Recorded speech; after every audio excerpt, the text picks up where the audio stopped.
pasukan Jepang semakin lemah dan pada tanggal 12 Agustus 1945, Soekarno, Hatta selaku pemimpin PPKI dan Raditman Widyodiningrat sebagai mantan ketua WP PKI diterbangkan ke darat 250 km di sebelah timur Laut Saigon, Vietnam untuk bertemu Marsekal Terauchi.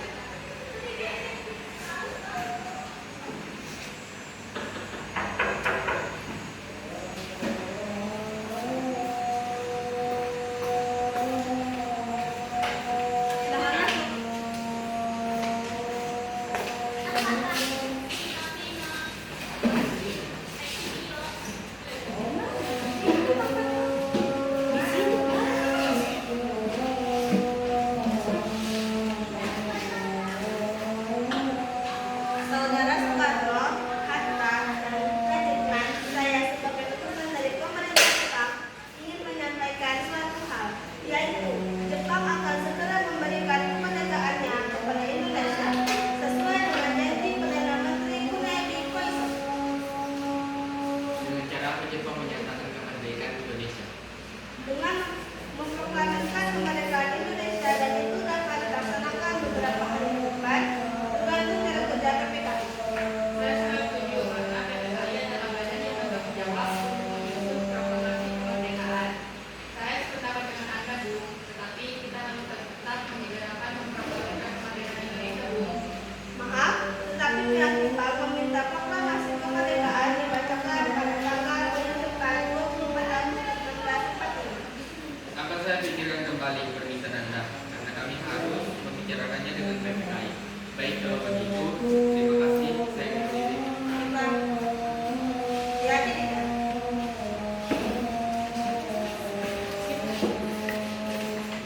Berita tentang kekalahan tersebut sangat dirahasiakan oleh Jepang. Bahkan semua stasiun radio disegel oleh Jepang. Tetapi tokoh golongan muda yang mengikutan Sajir, Rikana, Darwis, dan Jepang Saleh mendengar kabar ini melalui radio BBC. Kementerian Tentara Jepang telah menyerang pada sekutu dan di Indonesia terjadi kekuasaan. Kita harus mendesak golongan tua untuk Soekarno untuk segera memproklamasikan kemerdekaan. Betul sekali, kawan. Tapi jangan sampai proklamasi kemerdekaan diproklamasikan oleh PPKI. Dalam komunitas demikian, sobat, akan mengenai perkembangan badan bentukan Jepang. Kami tidak ingin ada perkembangan Jepang dalam proklamasi kemerdekaan. Lalu siapa yang tidak memproklamasikan kemerdekaan? Soekarno atau pimpinan rakyat, atau rakyat, dan melalui siaran radio. Tapi permasalahannya, apakah bukan setuju beliau kan merupakan ketua PPKI? Kalau beliau menginginkan naskah proklamasi jika disusun oleh PPKI, kita bisa saja kalau belum. Lalu apa? Kita harus berjalan baik-baik dulu dengan beliau, bis. Bentuk kawan kekerasan bukan cara kerja yang tepat. Sebaiknya setelah hubungan pulang dari darat, kita segera menemuinya. Tanggal 14 Agustus 1945, Sajir, Rikana, Darwis, dan Saleh menemui Bung Karno di kediamannya.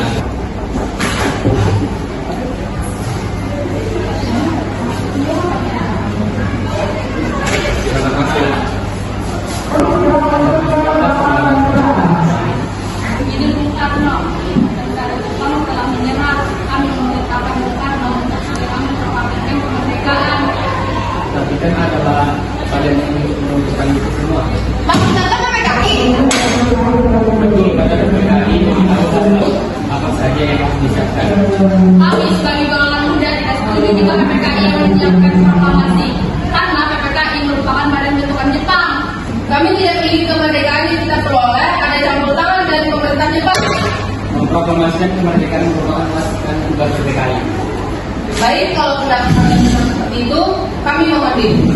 Akhirnya, karena masing-masing mempertahankan pendapatnya, keempat orang golongan muda tersebut berpamitan dengan Bung Karno. Keesokan harinya, pada tanggal 15 Agustus 1945, pukul 20.00 WIB, golongan muda revolusioner mengadakan rapat di Lembaga Bakteriologi di Pegangsaan Timur, dan mereka tetap berpendirian bahwa kemerdekaan adalah hak dan urusan rakyat Indonesia sendiri. Dan hasil keputusan rapat tersebut disampaikan oleh Rikana, Nehru Saleh, Sukarni, dan Darwis kepada Bung Karno. Selamat malam, Bung Karno. Ada maksud apa lagi yang kalian?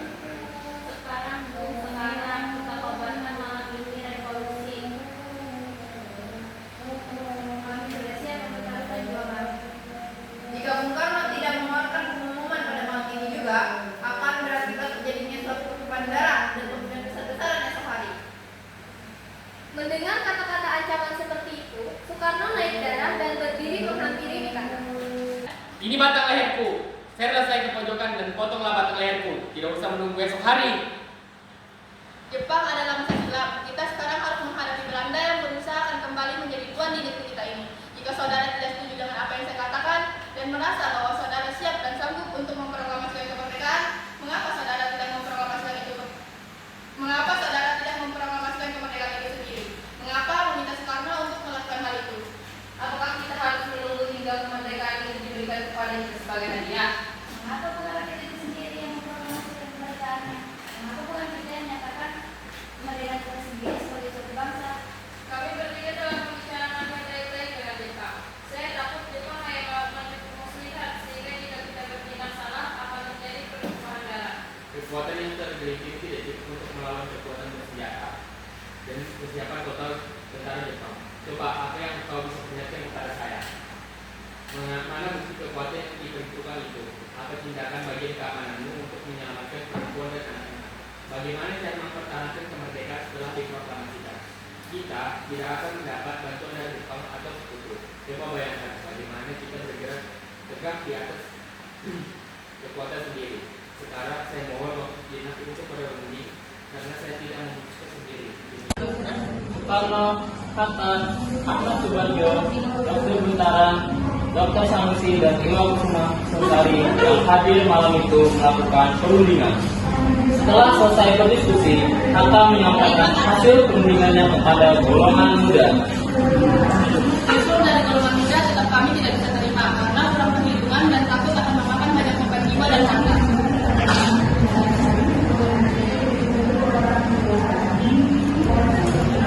Baik, jika Anda tetap mempertahankan pendapat kalian, kami mohon diri. Para pemuda kemudian bergegas meninggalkan kediaman Soekarno dengan wajah penuh ketidakpuasan.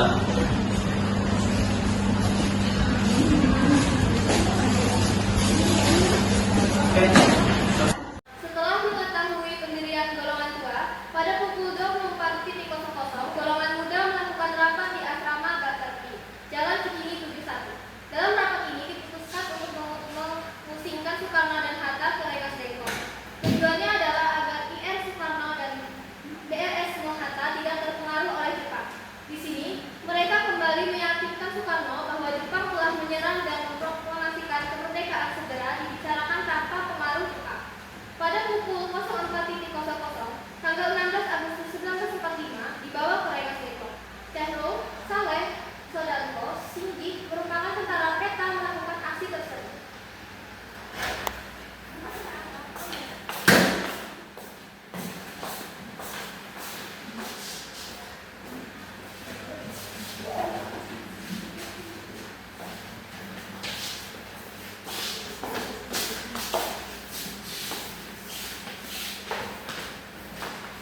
Kenapa Anda tetap bersikeras, Bung Karno, kalau proklamasi harus disusun oleh PPKI? Masa tidak setuju proklamasi dibuat oleh kita sendiri, tapi kita harus melihat situasinya terlebih dahulu agar rakyat tidak menjadi korban. Tetapi kami golongan muda dan tentara peta akan berada di belakang Anda jika terjadi hal-hal yang tidak diinginkan. Baiklah, jika itu keinginan kalian, kami merumuskan naskah proklamasi setelah kembali ke Jakarta. Saudara Singgih akhirnya menyampaikan berita gembira tersebut sampainya di Rengas Dengklok, dan ia bergegas kembali ke Jakarta untuk menyampaikan hal tersebut kepada para pemimpin pemuda. Revolusi berada di tangan kami sekarang. Kami memerintahkan Soekarno kalau tidak memulai revolusi malam ini, Lalu apa? Saya sudah merencanakan peperangan ini di tanggal 17. Mengapa justru diambil tanggal 17? Mengapa tidak sekarang saja atau tanggal 16?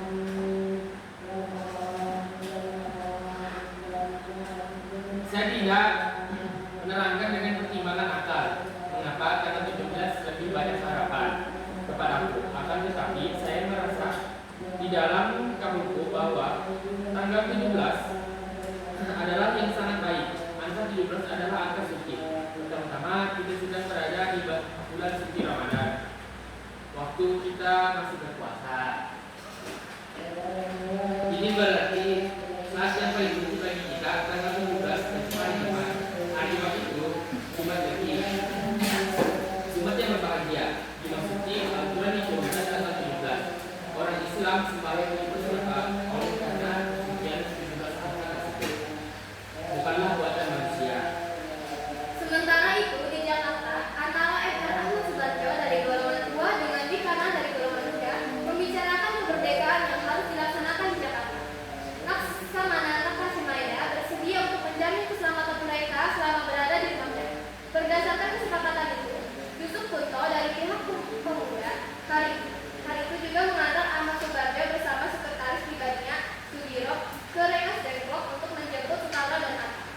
Rombongan menjemput tiba di Rengas Dengklok sekitar pukul 17.00. Ahmad Subarjo memberikan jaminan bahwa proklamasi kemerdekaan akan diumumkan pada tanggal 17 Agustus 1945. Selamat nampaknya pukul 12.00. Dengan jaminan itu, Komando Kompi Peta setempat, Kudanko Sogeno bersedia melepaskan Soekarno dan Hatta kembali ke Jakarta. Sampai di Jakarta, Soekarno, Hatta bersama Laksamana Maeda menemui Majen Nishimura untuk berunding. Tetapi Nishimura tidak mengizinkan proklamasi kemerdekaan. Kemudian, mereka menuju rumah Laksamana Tadashi Maeda di Jalan Imam Bonjol nomor 1 setelah pertemuan itu. Soekarno dan Hatta kembali ke rumah Laksamana. Di ruangan rumah makan, Laksamana itu dirumuskan teks proklamasi kemerdekaan. Maeda sebagai tuan rumah mengundurkan diri ke kamar tidurnya di lantai 2 ketika peristiwa bersejarah itu berlangsung. Soekarno, Hatta, dan Ahmad Subarjo merumuskan naskah proklamasi di ruang makan.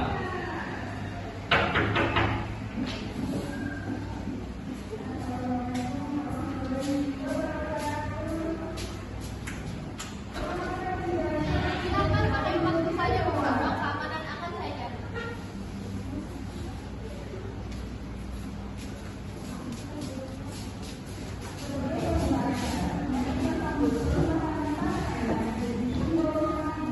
Terima kasih sebelumnya kami pakai.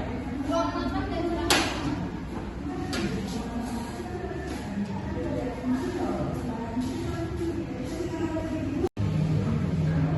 Setelah selesai teks proklamasi tersebut dibacakan di serambi depan di hadapan peserta rapat dan golongan muda. Karena yang mendesak telah memaksa kita semua mempercepat pelaksanaan proklamasi kemerdekaan. Rancangan teks telah siap dibacakan di hadapan saudara-saudara. Saya harapkan benar bahwa saudara-saudara sekalian menyetujuinya sehingga dapat berjalan terus dan menyelesaikan pekerjaan kita sebelum fajar menyingsing. Kepada siapa saja yang hadirin di dalam rapat ini kami akan mendatangi secara bersatu. Saya kurang setuju. Sebaiknya naskah proklamasi tersebut ditandatangani oleh Soekarno dan Hatta saja atas nama bangsa Indonesia. Bagaimana hadirin? Usul Soekarno ternyata disetujui oleh seluruh peserta rapat. Tolong ketikkan Sayuti. Baik. Setelah naskah proklamasi diketik oleh Sayuti Meli, kemudian Soekarno dan Hatta menandatangani naskah tersebut.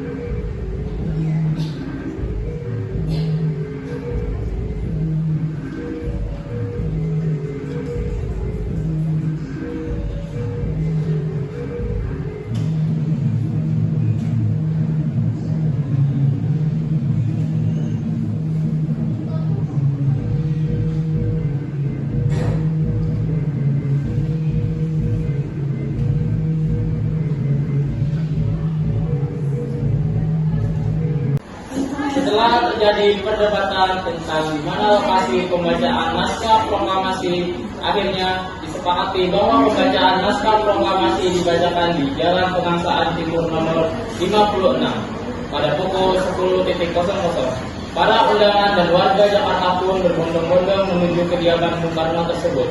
Bung Karno lalu menyampaikan pidatonya sebelum membacakan naskah proklamasi. Saudara-saudara sekalian, saya akan meminta saudara hadir di sini untuk menyaksikan suatu peristiwa yang penting dalam sejarah kita. Kita berpuluh-puluh tahun kita bangsa Indonesia telah berjuang untuk kemerdekaan tanah air kita.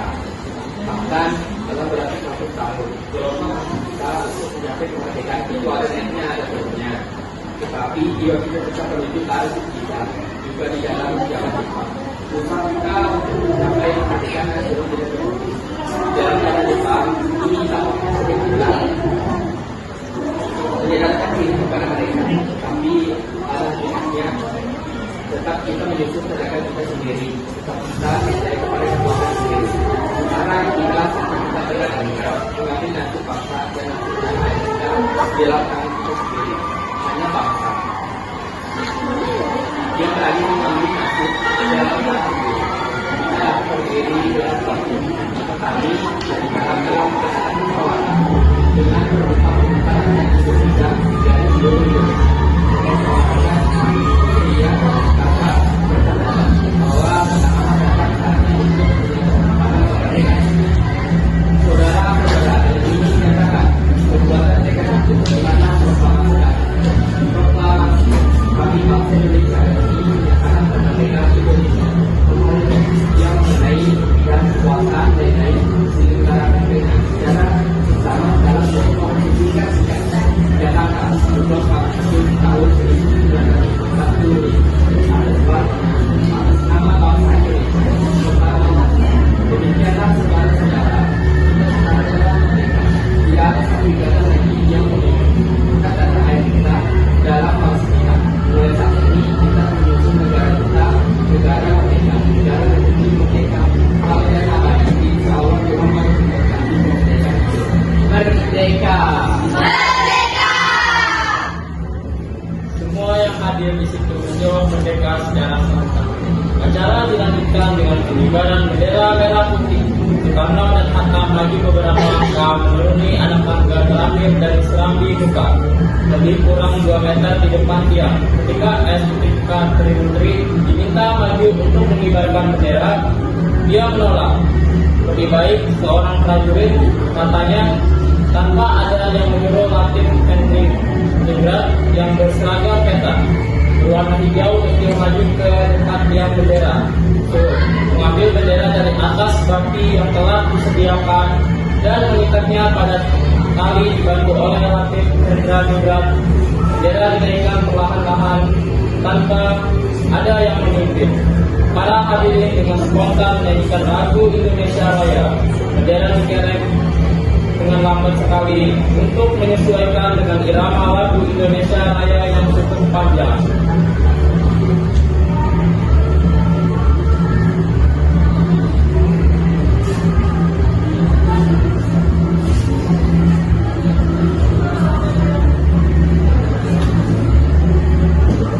Peristiwa yang sangat bersejarah bagi bangsa Indonesia ini berlangsung sekitar 1 jam. Meski sederhana, namun upacara itu dilakukan dengan hikmat. Indonesia merdeka, bangsa baru telah lahir.